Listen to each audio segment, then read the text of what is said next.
Ils ont tué Senghor et enterré son héritage culturel. Le président Senghor a chanté et décliné l'émotion nègre sous toutes ses facettes. De quelle émotion s'agit-il? L'autre, Don Diego, a apostrophé son fils. Rodrigue, as-tu du cœur? Ce dernier de répondre avec sa digne colère, tout autre que mon père l'éprouverait sur l'heure.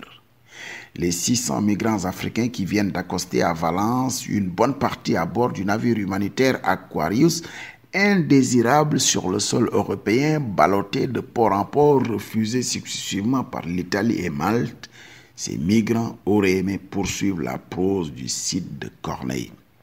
Si seulement les dirigeants africains étaient pour laver l'affront comme Don Diego, mes cousins migrants auraient certainement apprécié agréable colère, digne ressentiment à ma douleur bien doux. Je reconnais mon sang à ce noble courroux, ma jeunesse revit en cette ardeur si prompte. Viens, viens mon fils, viens mon sang, viens réparer ma honte, viens me venger.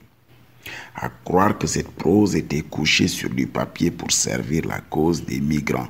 Que non, puisque les dirigeants africains censés laver l'affront ne semblent pas en être dignes.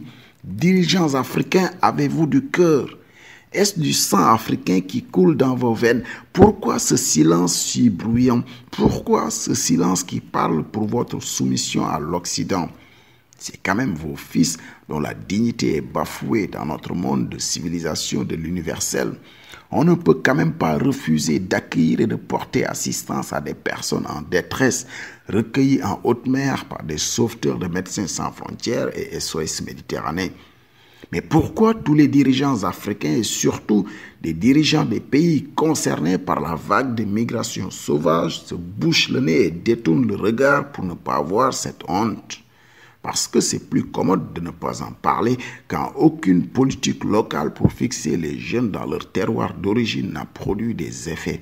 Et pourtant, prétexter lutter contre le départ des jeunes vers l'Europe rapporte encore beaucoup d'argent et d'investissement. Hélas, pour ne pas répondre du constat d'échec de toutes ces politiques, on préfère détourner le regard. C'est pratique, oui.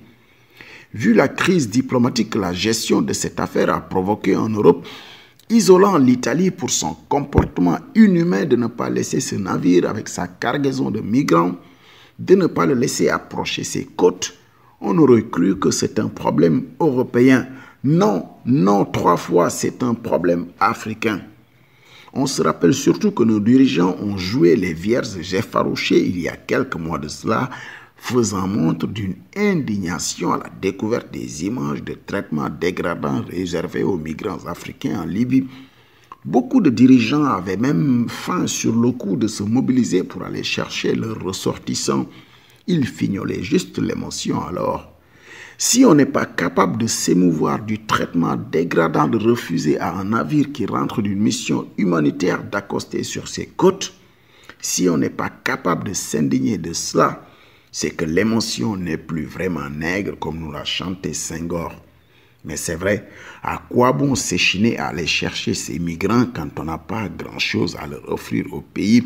Qui pour laver cet affront? Je chante encore le Cid avec Don Diego.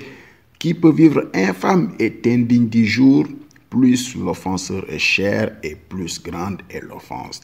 Migrants de tous les pays, moi je vous aime.